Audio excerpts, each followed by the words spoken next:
Welcome to 24 Hours of PASS Summit Preview 2016. We're excited you could join us for Dimitri's session, The Ambiguous Case of Off-Row Storage in In-Memory OLTP. This 24-hour of PASS events consists of 24 consecutive live webinars delivered by expert speakers from the PASS community. The sessions will be recorded and posted online after the event.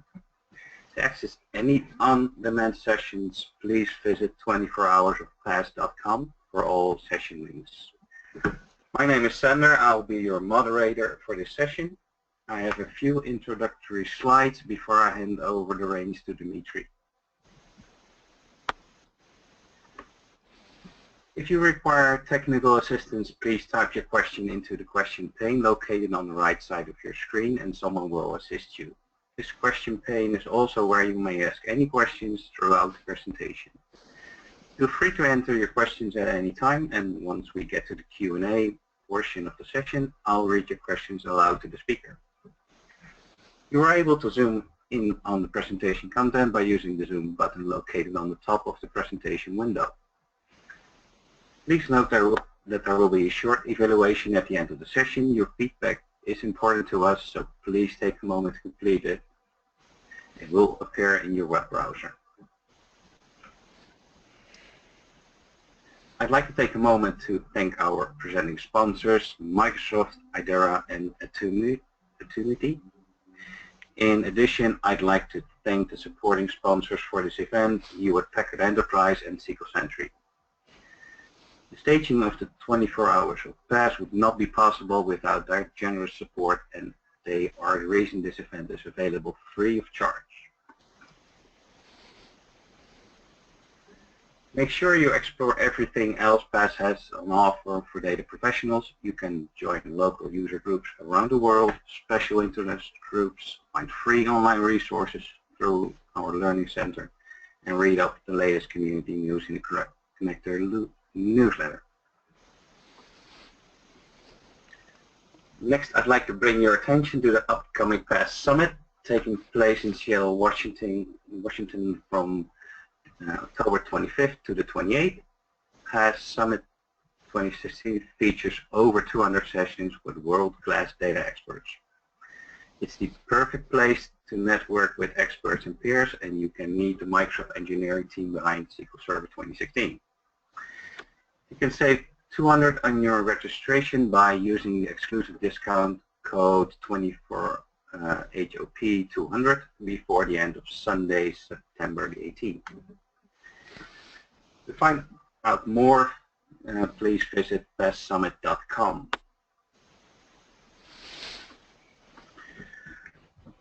So Dimitri has over 20 years of experience in IT. Over 15 years working with SQL Server. He's a Microsoft Data Platform MVP and a certified master. He's the author of the books for Pro SQL Server Internals and Expert SQL Server In-Memory OLTP. So I'd like to give the reins to Dimitri and everybody have fun. Okay, thank you, Sander, and hello everyone, and thank you for joining us today. My name is Dmitry Korotkevich, and at Summit I'm going to present the topic about data partitioning, covering it from the architectural angle. Today, however, I'm going to talk about completely different subjects, such as in-memory OLTP and how it handles off-row data. I also would like to mention that the slide deck and all demos will be available for download from my blog and from event website. Also, please feel free to email me if you have any questions about in-memory OLTP or SQL Server in general. I think all of us were quite excited when we heard about the new in-memory OLTP engine in SQL Server 2014. However, I'm pretty sure that many of us were quite disappointed when we actually started to look at it. And don't take it in the wrong way. It was a great technology even in SQL Server 2014, but it had way too many limitations. Every OLTP system could benefit from it, but in majority of the cases, you had to jump through the hoops and invest large amount of time and efforts into system refactoring, which often makes migration cost ineffective. On the side note, with SQL Server 2014, you can greatly benefit from the technology even without the full migration. You can use memory-optimized tables to replace on-disk temporary and staging tables. You can utilize memory-optimized table value parameters. And you can do other things with in-memory OLTP objects, improving performance of the system. Anyway, for me, one of the biggest limitations in SQL Server 2014 was inability to use large objects and off-row storage in memory-optimized tables. Yes, it's great to have very fast airplane, but what is the use of it if I cannot carry my luggage? In some cases, the big car would be the better choice. So I was very happy when Microsoft finally implemented off-row storage in SQL Server 2016.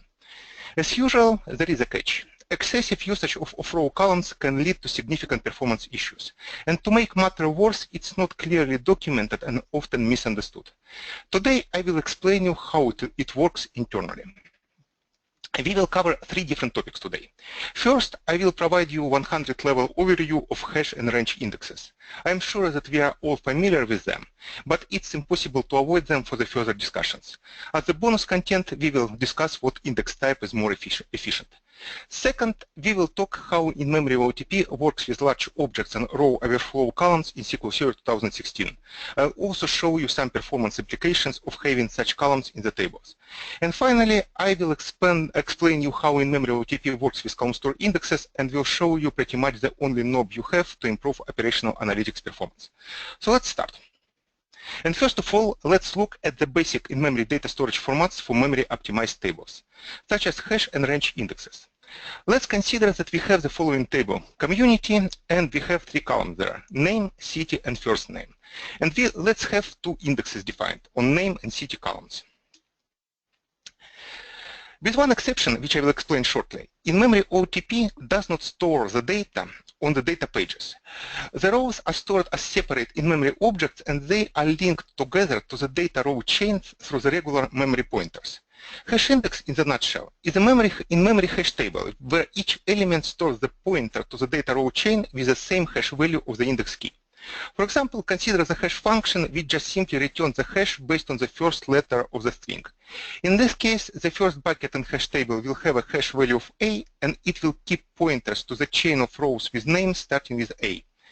First one will have the pointer to the chain of rows with names starting with D, and so on. Obviously, in real life, real hash function is significantly more complicated, but let's use a simple one for the demos. If we add another hash index on city column, we will get another hash table and another chain of index pointers. As you see, every index adds another pointer to the data row. One thing which I want to mention here is that in every index in the schema is covering, so basically it's referencing the actual data row. One of the key elements in hash index performance is the size of the hash table. This is controlled by the bucket count index property. Both underestimation and overestimations are bad. Overestimation just simply wastes system memory because each bucket in the hash table is using 8 bytes regardless if it's storing the pointer to the data row chain or not. Underestimation, on the other hand, leads to the hash collisions when each bucket will store the value for the multiple hash values. For example, if our index had just 1 bucket, all data rows would be linked to the single row chain, and it would take longer to scan it.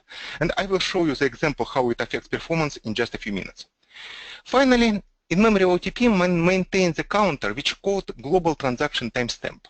It auto-increments and assigns it to each transaction in the system at time of commit. Each data row, in turn, has 2 timestamps, begin timestamp and end timestamp. They indicate the lifetime of the row. Begin timestamp is populated by timestamp of transaction that inserted it. Timestamp is populated by timestamp of transaction that deletes it. Update operation, in a nutshell, is deletion of old version and insertion of new version of the row. For example, you can see 2 rows with name Dmitry Korotkevich here. One with city Novosibirsk was created by transaction at time of 15. At time of 61, another transaction updated that row and changed the city to Tempa. When transaction starts, it obtains the logical start time, which is basically the global transaction timestamp value in the system at that moment. The transaction logical start time should be in between begin and end timestamp of the row for the row to be visible for the transaction. For example, the first Dmitry row with city Novosibirsk will be visible for transactions with logical start time in between 15 and 60. The second row with city time of Tampa will be visible for all transactions with logical start time of 61 and above. All of that guarantees the transactions will only work with snapshot of the data as of moment when transaction starts. But again, it's completely separate and very big topic. The second time, let's come back to our indexes. And the second type of the indexes in memory OTP is called a range or non-clustered index. Microsoft used the term range index in the pre-release documentation, changing it to non-clustered index right before official release. The terminology is a bit confusing because hash index in the nutshell is also non-clustered. In this session, I will use the term range to clearly differentiate between two index types. Anyway, let's add the range index to our table, and as you can see on the screen, a SQL Server 2016 allows you to alter memory optimized table. This was impossible in 2014, and in 2016, table alteration is offline operation which basically rebuilds the table in the background. When we think about range indexes, they are conceptually very similar to regular B-tree indexes on disk tables. They have the root, intermediate, and leaf levels, which consist of the data pages with index rows. The root and intermediate levels data pages there are called internal pages. Each index row on internal page is referencing the next level data page, similar to on disk B-tree indexes. That reference, however, is done through another array-like structure called the mapping table. For example, as you can see on the screen, Andreas row on the root page references the leaf level page with key value of Andreas, and it stores the mapping table ID of 1. Mapping table element with such ID will have the pointer to the leaf level data page with Andreas as the maximum key. Again, it's very similar to on-disk B-tree indexes, with exception that all references are done through the separate mapping table structure rather than from through offset of the data page directly. The data pages on each level are also linked together, and that link is unidirectional, and it's also done through the mapping table. I do not use mapping table on the slide to show that, just to make it that slide is a little bit less busy. And lastly, on the leaf level, each index row has the pointer to the data row chains with the same index key. This is slightly different from on-disk tables, where we have individual index rows for each table row.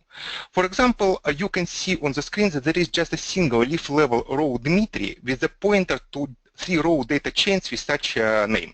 Range indexes, well, they technically, because of their structure and everything else, they behave very similar to on-disk B-tree indexes, and they can be used in the similar root use cases. For example, you can use them for ordered scans and other similar operations. The only difference is that they are unidirectional, and technically you cannot scan them in the direction or in the order which is opposite to the sorting order of the index key. So what index type to choose? The choice is really depends on two different things. And the first one and most important one, what use cases you need to support. Hash indexes, they can be useful only in case of point lookups. The only thing you can do with hash is comparing it and checking if it matches another hash. Moreover, you need to have all index columns if index is composite present in the query, and you need to have all index columns to use equality predicate. This is the only case when SQL Server can be able to calculate the hash value of entire index key.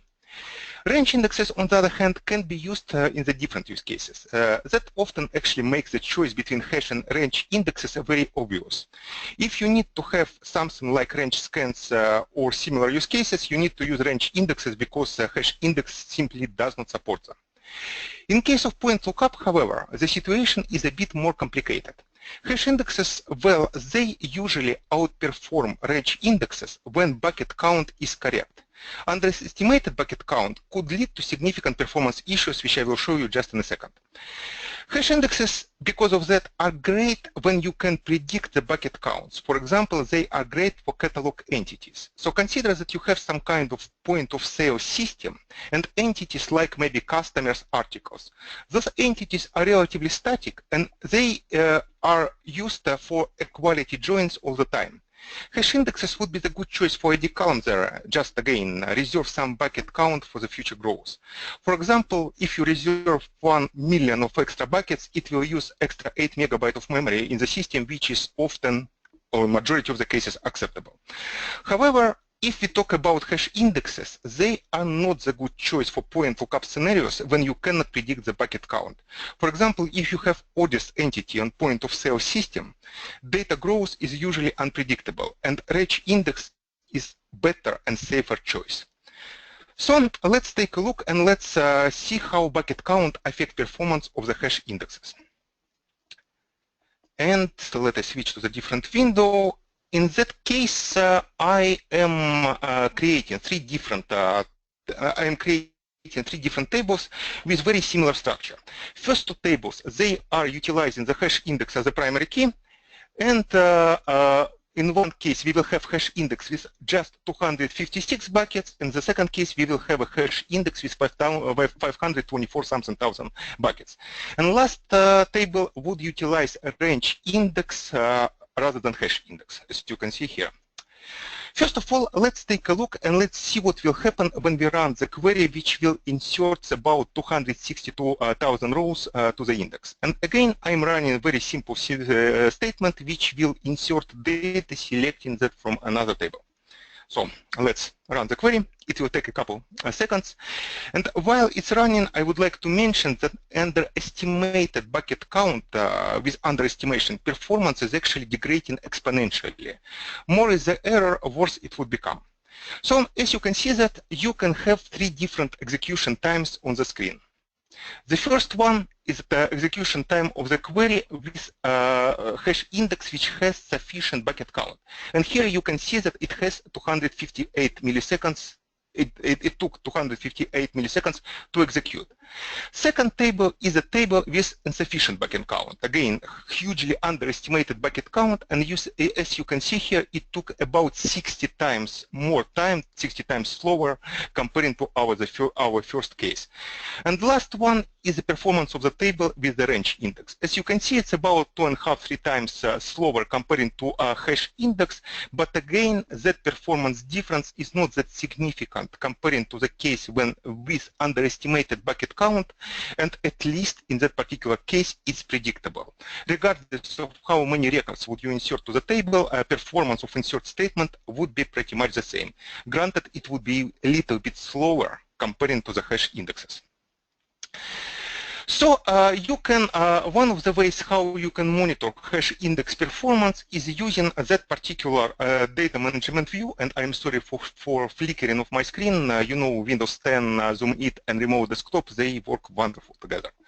So anyway, you have a system data management view which is called DMDB XTP hash index stats. And you can use that view to look at statistics about hash index buckets and other properties and see what indexes are efficient or not really efficient. So in that particular case, I'm running that selector and I would like to see what hash indexes have in average data row chain greater than 3, well, have max data row chain greater than 50, or have more than 50% of buckets empty. And as you can see, if you run it, you will get pretty much both indexes in the output. In first case, with a low bucket count index, you will get a very big row chain. In second case, you will get a different situation when a lot of when we have enough buckets, when a lot of buckets in the table are empty. 60% of the buckets are empty. But again, in that particular case, that overestimation of the bucket count is not that significant issue. You just lose a little bit of memory in your system, and that amount of memory is not big enough. So finally, let's take a look what will happen when we run select queries in our system. And in that case, I'm running selects, completely meaningless selects, which just perform 50,000 index seek operations on the table. So basically, for hash indexes, it will perform 50,000 index data row chains scans. And let's see what we'll have about the numbers here. Let's run it, and again, it will take just a couple of seconds. First two queries, as you can see, already completed. And now you can see the results. You can see that first query took, with enough bucket counts, it took 264 milliseconds to complete. Range index took a little bit over 300 milliseconds, again very close, about 20% difference in execution time. But our query, which is using the table with insufficient bucket count, it took about 10 times longer comparing to the first two to complete all those operations. You can see that clearly that our long data row chains negatively affect performance of both data modifications and select queries. So let's come back, and now it's time for the interesting part. Let's talk about off-row storage. First, let's remember how SQL Server handles off-row storage with on-disk tables. We have three different types of data here, and each type of data is stored on its own collection of the data pages called allocation units. We have in-row data, which is basically consists of the main data row structure and all fixed length type data. And that particular structure in row data row, cannot exceed 8060 bytes. Next, we have large object data, LOB data, which is basically variable length data which is greater than 8000 bytes. So consider that you have varchar max column which is storing more than 8000 characters. The value will be stored as a multiple large object data pages, and SQL Server will use the pointer to reference those data from in-row data structure. And finally, we have data overflow columns, which is basically variable length data, which is less than 8000 bytes and which does not fit in row. SQL Server stores them on another data pages, row overflow data pages in that case. So consider that we have two different varchar columns, each of them are storing 5000 characters each. The first one will be stored in row if it fits. The second one will be stored on another row overflow data page with again pointer from the main data row. But most importantly here, that decision where to store the data is done based on the actual data size, and it's done on per data row basis. For example, you can have varchar max column defined on disk table. You can have just 10 characters stored there, and it will be stored in row. It would not go to large object data pages, regardless of the data type. Obviously, in-memory OLTP does not use the data pages and allocation units. However, different objects in in-memory OLTP, they allocate data from the different var heaps. And you can think about var heaps as the data structures that allocate memory for the objects and keep track of the allocations. Well, by the way, memory table scan operator in SQL Server 2016, in the nutshell, is just scan of allocated objects from particular table var heap. So when you think about var heaps for in-memory OLTP tables, you have three common var heaps, which are data rows, which are hash table heaps, and which are range index heaps. So consider that you have the table with one hash and one range index defined. You will have three different var heaps, which I just mentioned. First, you will have hash index var heap, which allocates memory for the hash table and the hash index. It's just hash table that does not store any data rows here. Next, you have range index heap, which allocates memory for the range index structure, such as mapping table and index data pages. And finally, you will have a table heap, which provides the memory for the actual data rows themselves. So let's see that in action. And in that particular case, I am creating a very simple table similar to what we have before. We have community table with hash index on name column and range index, non-clustered index on first name column. And next, after we create the table, let's populate the table with just 1024 different rows. Takes a second.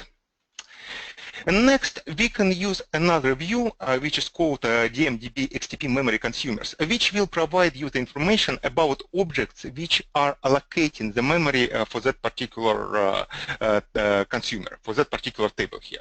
So let's take a look what will happen when we just created our table. Again, the table does not have any off-row storage right now. The table just have a few columns. And let's see what kind of memory consumers we have here. And I'm sorry, did not select it in the right way. Let's run it again. And as you can see right now, you can see three different memory consumers here. You can have hash index memory consumer, which is basically a hash index table, which is just using 8 kilobyte. Again, we have 1024 bucket in our index.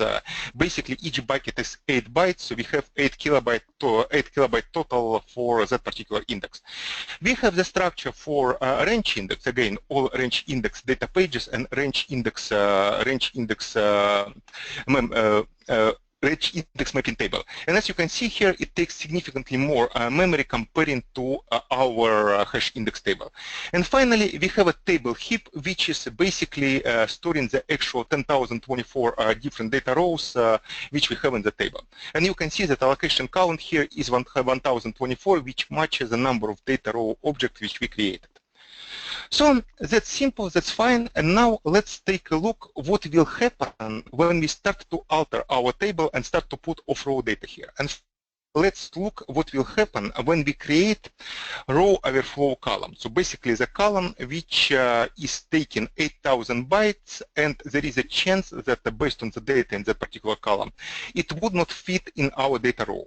And look, that column, when I created that particular column is nullable. So we don't populate any data for the records which we already have in our table. So let's create it and let's look what will happen when we look at memory consumers again.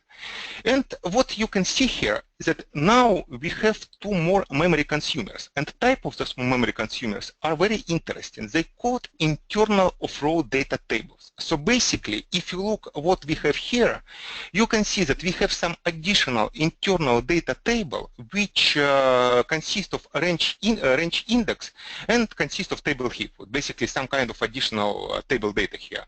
And if you look at another column which called XTP object ID, you can see that we have two different IDs. So basically, each internal in-memory OLTP object will have different internal ID. And you can see that ID of our main table, which is 16 in the end, is different from internal off-row data table, which we have in our particular case when we added another column.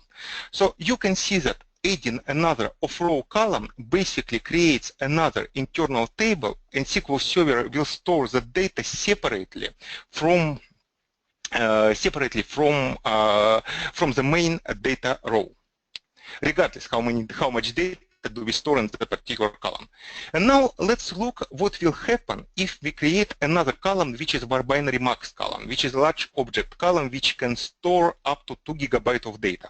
So again, let's alter our table and let's look at our memory consumers. And now you can see that we have another internal table which consists of 3 different memory allocators, var heaps.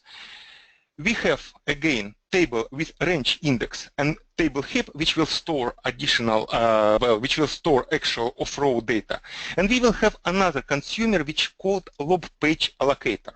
When we talk about large objects, when we talk about objects which are not a good fit for row overflow data pages, SQL Server is actually creating additional internal table to store the data of row, and it also stores the binary data, or it stores that large object data in completely separate part of memory, which is controlled by a large object page allocator, with the pointer from that off-row data row in that particular internal table. So if you look at that in a little bit more schematic way, you can see something like that. So each off-row column is going to be stored as a separate internal table. In raw data, reference that off-row column through the artificial 8-byte value rather than directly through the memory pointer. And that 8-byte value is pretty much the primary key in an internal table, which is same time implemented as the range index primary key.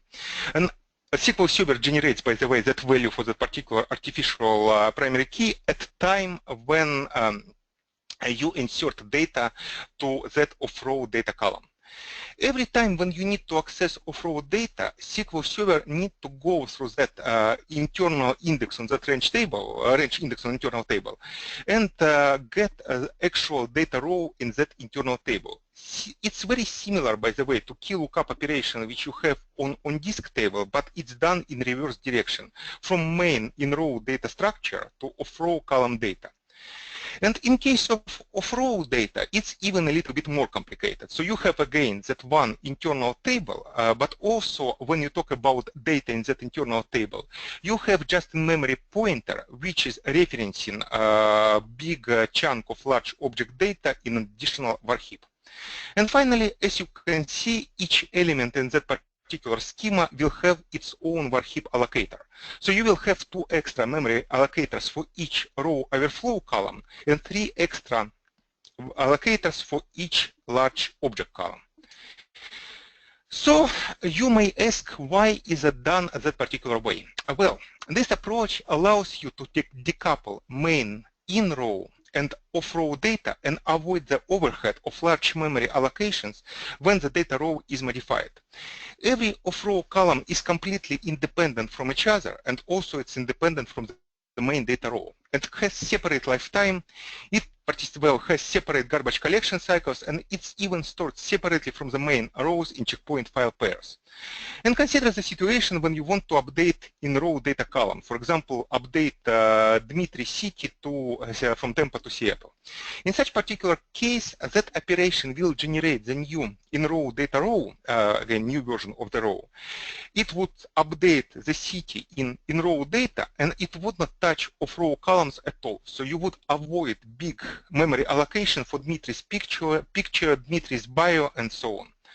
Similarly, if you want to update off-row data, in-row data and all other off-row columns will stay intact. For example, if you update buyer column for Victor, it will generate another data row in off-row bio column, and it does not change the main data row, nor it does not change picture data in the large object storage.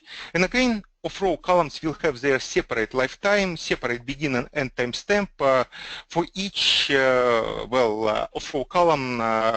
They will have it separate from each other, and they will have it separate from the main row. As you can guess, that approach has its own pros and cons. It will reduce the overhead which you will have during updates, but it adds an overhead of maintaining individual internal tables for each off-row column. So for example, when you insert the data to those off-row columns, you will need to insert the data to the multiple columns and multiple internal tables.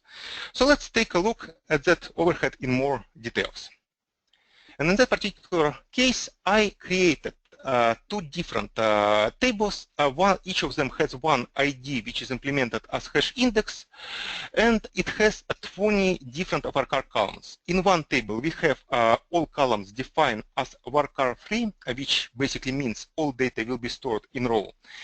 And in second case, we have all those columns defined as varchar max, which basically means every column will store its data off row. So first of all, let's take a look at memory consumers. Again, tables are empty at the time, but let's talk to memory consumers in our case. And you can see that our first table has just 2 memory consumers, when our second table has a bunch of memory consumers. Actually, it has 60 plus memory consumers, 60 memory consumers for our 20 large object columns, and 2 memory consumers for our main data table. Again, at that point, all our tables are completely empty and they don't have any data here. But when you look, even right now, at memory allocations for those tables, let's just summarize memory to some memory for all columns, you can see that in our particular case, okay, I'm sorry, again, my zoom in does not work very well here. As you can see that in that particular case, our first table with just in-row data allocated just 2 megabytes of memory, while our second table allocated 4.6 megabytes of memory. But now let's look what will happen when we start to populate data to our table. First of all, I would like to insert 100,000 rows to each table, and for each column, I'm inserting just the single character, single byte value here. So let's take a look what we will have here and how long would it take. Again, it will be a few seconds here. It's going, pretty much complete, hopefully. And you can see results. In our first case, our execution time was less than 200 milliseconds, and our second case, our execution time was 8.7 seconds. So our execution is pretty much 40 plus times slower comparing to the first query.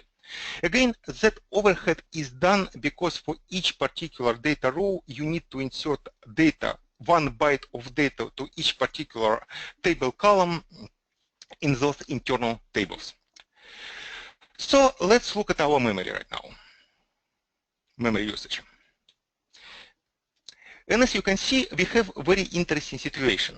We populated our data with 1 byte, 1 character per each variable length column, and first table is using just 12 megabytes of memory.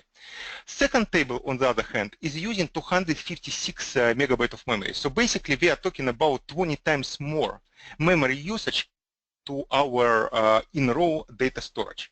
And that overhead is consist of that artificial 8-byte value plus all overhead which we have in that additional data row structure for each particular off-row data column. Again, we have significantly bigger memory usage in our table when we start to store our data off-row. Second, let's take a look what will happen when we start to access our off-row data in those separate internal tables. And in that case, I will run 2 queries which will simply get the predicates on every off-row column which we have in our tables. And again, for each of those columns, as you can guess, we will need to, SQL Server will need to go through that internal range index and access that internal range index data rows. And it takes time. As you can see, in case of in-row data structure, the query took just 87 milliseconds to execute. In our second case, the query took about 2 seconds, a little bit less than 2 seconds. Again, more than 20 times performance decrease comparing to our first case. And second, lastly, let's take a look what will happen when we delete the data from our tables. Again, in first case, we need to delete data only from one particular internal table, which is storing all the data. In second case, every deletion will go through entire 60 plus internal tables, which needs to be modified, which needs to be deleted. And you can see it took about 29 milliseconds for the first query, and it took about 1.4 seconds for the second query. Again, about 70 times slower, a little bit less than 70, but it kind of corresponds to linear to the number of internal tables which we have in case of off-row data columns. As you can see, all of that can lead to significant performance impact. And just to summarize, each off-row column creates an individual internal table, and main data row references the data through artificial 8-byte identifier which is used as range index on those internal tables. And all those off-row columns will have separate lifetime from main row, which allows SQL Server to avoid updating them when the main data row structure or other off-row columns are updated. But most importantly, decision what column goes off-row is done on create table stage, and it depends only on declared data type and column size. It does not matter how much data do you store in that particular column. For example, if you store 1 character in varchar max column, which you just saw, it would still be stored off-row as large object data. So basically, you will have off-row data row, and you will have another in-memory pointer, which will reference that 1 byte memory in additional large object memory allocations. This is very different from on-disk tables where decision is made based on data size on per data row basis. For row overflow data, the largest column is going off-row basically. Basically, when you define the table, what is defined as the largest column, it will go there. For example, if you have varchar 5000 and varchar 4000 columns in the table, varchar 5000 will go to off-row, row overflow table, when varchar 4000 will be stored in row when it fits. Well, moreover, off-row columns, they add significant overhead. So each column will have extra 50 plus bytes per value, which comes from, again, off-row column data row attributes, and that artificial add byte key, which is stored in row, which is stored off-row, and also which is stored on leaf page of the range index. And those columns obviously will slow down insert and delete operations because data needs to be inserted and deleted from the multiple tables. Finally, they will also slow down selects, which will need to go through those range indexes when off-row columns need to be selected or evaluated in the query predicates. Well, bottom line, be very careful with those columns. They can lead to very unpleasant side effects and very big performance hit in the system. Well, I hope I scared you, well, enough here. And the last topic which I would like to talk about today is really column store on memory optimized tables and how SQL Server handles them. So despite the name clustered column store indexes on memory optimized tables, they are not the main copy of the data in the table. Clustered in their name rather means that column store index include all columns from the table. As you know, when you think about on-disk clustered column store indexes, updatable indexes, they consist of three main objects internally. First, they have row groups with compressed data in column store format. So basically, the main data storage format for column store index data, column-based storage data. Second is a delta store, which is the place where the newly inserted rows are going, the rows which have yet to be compressed. And finally, we have delete bitmap, which is basically indicating what rows were deleted. When you insert data to the updatable column store index, that data goes to the delta store. When you delete already compressed row, well, compressed data, it does not change. SQL Server just adds the row reference to the delete bitmap, and it validates what rows were deleted during the query processing. And updates, on the other hand, they consist of two operations, deletion of old and insertion of the new rows, and it touches both delta store and delete bitmaps. On disk, both delta store and delete bitmaps, they are implemented as regular B3 internal tables. In memory, OLTP column store indexes are similar, but they are slightly different. As I already said, they are completely separate copy of the data from the main table. Delete bitmap here is implemented as internal memory optimized table which utilize range index under the hood. Again, there is just again regular internal in-memory table. However, they don't have any separate data stores. In memory, OLTP just uses the same memory optimized data rows and it shares them with the main table data rows. Those data rows, newly inserted data rows, which have yet to be compressed, they just simply allocated from the different var heap. And there is another internal process which is called tuple mover, which run on schedule, and it analyzes how many rows have been allocated from that particular var heap, and it compresses those var heaps to column store format when the number of rows in that table heap, which is delta store, exceed about 1 million rows. Well, after the compression is done, those rows are also moved from the delta store table var heap to the main table heap where SQL Server, where in-memory OLTP stores the main memory optimized data rows. As you can guess, both the large delta stores and delete bitmaps, they both negatively affect performance of our queries because, again, column store indexes do not include data from the delta store, or well, they include the data, but the data is not really compressed to column-based storage format, and basically analytical queries will need to go through the regular chain of memory pointers rather than through compressed column store data. And if you talk about delete bitmap, basically for each data row which SQL Server needs to read from our column store index, it needs to validate if that row is still valid, if that row still has not been deleted. And the more data you have in delete bitmap, more overhead that validation will introduce. So let's take a look at example, and as you can guess, it's very hard to demonstrate the process that runs on schedule. So I had to create the table with column store index, and I had to insert 5 million rows here before the presentation. So basically what I did, again, I created the table, I inserted a bunch of records, there are 5 million records here. I run the selector which show us the memory allocations and internal memory consumers right after that insert, and I will show you results in a minute. And after that, I ran some analytical query which performs some aggregation on sales price column here. Next, I waited 10 more minutes, waiting for that tuple mover process to run on schedule, and I ran the same select and same analytical query again, comparing the time before and after execution. So first of all, let's take a look at what we have here.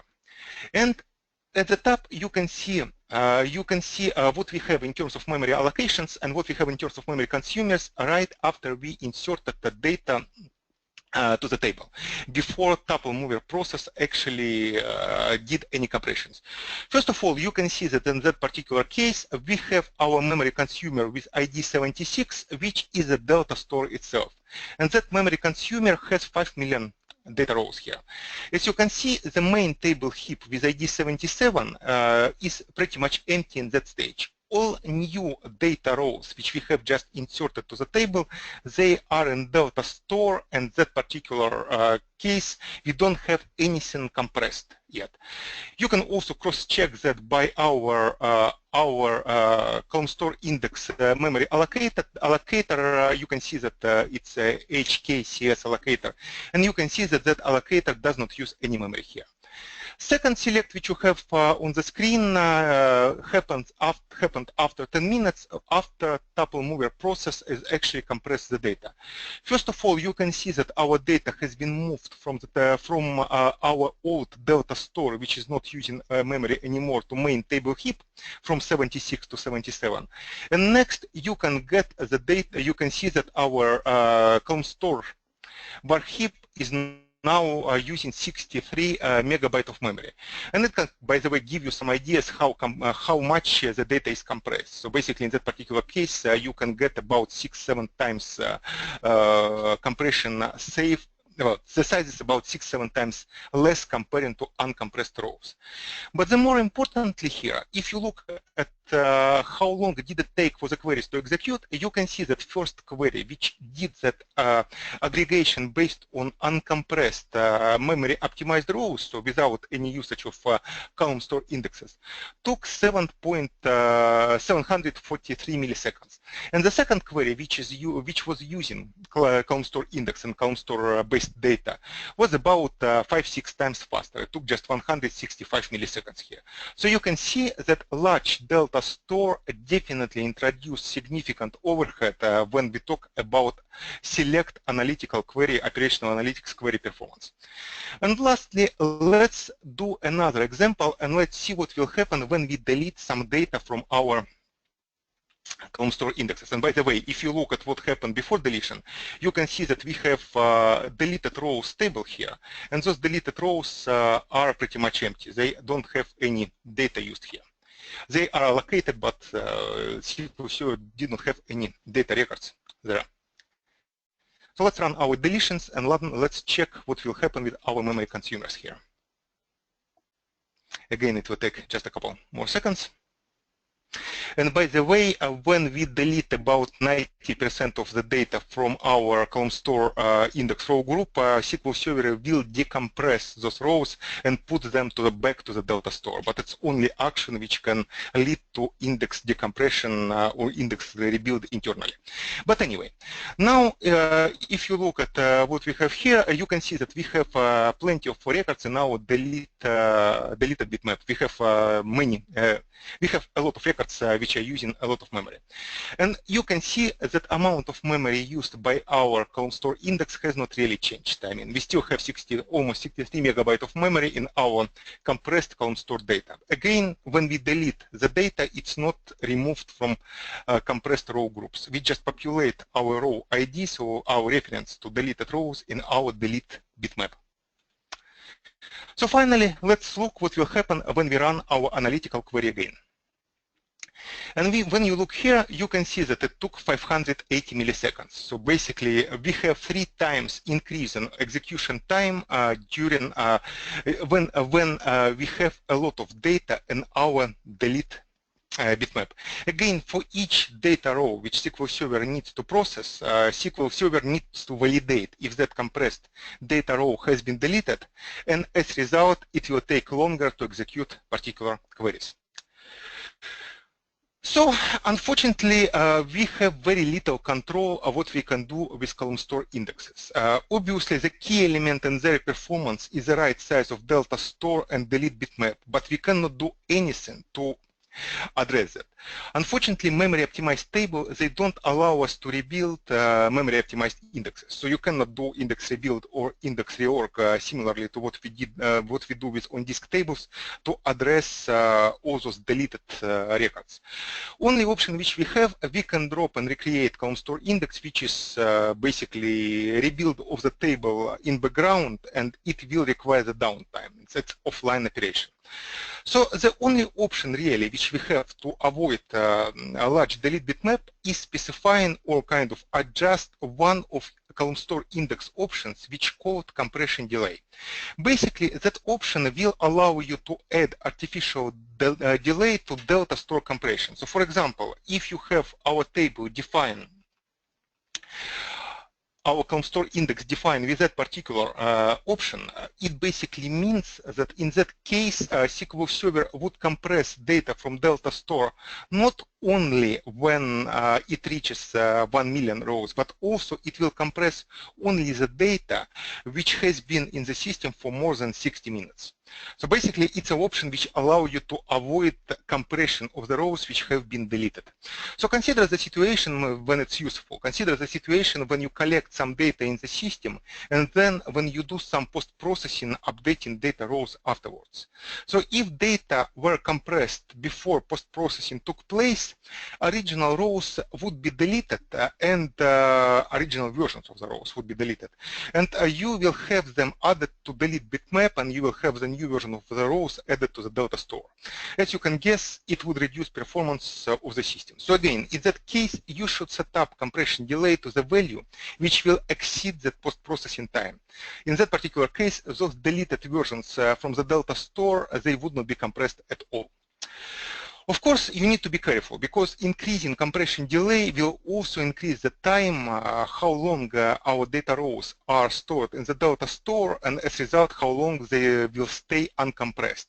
The goal, of course, as usual, is find the sweet spot when you have delta store small enough and when you have deleted bitmap also small enough after data has been modified. Finally, when we talk about column store indexes, I would like to mention that column store indexes, well, tables with column store indexes, they don't support any of row data storage. So basically, you are limited to 8060 byte rows if you want to use column store indexes on the table. Again, after all, you saw performance applications, so it's maybe not the bad thing. And finally, again, those column store indexes, they can be only useful when you run the queries through the interop engine. In-memory OLTP would not utilize column store indexes from natively compiled code. It's one of the limitations which we have in SQL Server 2016, at least in RTM release. So, takeaways for today. First of all, do not use hash indexes on memory optimized tables unless you can correctly estimate the bucket count. Microsoft now in documentation suggests to use range indexes instead of hash indexes, but you need to understand that it happens because of customers' experience. Many customers adopted in-memory OLTP and they had suboptimal experience when they incorrectly estimated the bucket count in hash indexes. So now Microsoft is kind of pushing it towards range indexes, which are slower in some cases, but at the same time they are at least more predictable. Again, it's case-by-case basis, and hash indexes is not something which you can set it and forget about it. You need to monitor them, and you need to analyze your data and factor future growth into consideration. Speaking of off-row storage, avoid it unless you really need them. It's definitely a bad idea to define large columns, like again we have many designs nowadays in the wild which define all text columns as varchar marks just in case. Again, with in-memory OLTP, it's clearly the bad idea which will lead to significant performance and issues and which will increase memory usage. And in some performance critical cases, you can even think about multi-column design. So you are creating, so you have a case when you have some data which can usually takes just several hundred bytes, but sometimes can take significantly longer. You can create two columns in your table. One of them would be in row, second one would be off row, and just put the data there based on the data size, selecting what you need to select from there. Well, again, it's a very edge case, but in some cases it could be helpful. And finally, when we talk about column store indexes, monitor what happens with memory and see how much data you have in delete bitmap, how much data you have in the delta store, and fine-tune them based on compression delay option. So we spoke today about hash and non-clustered range indexes. We spoke today about off-row data storage in in-memory OLTP.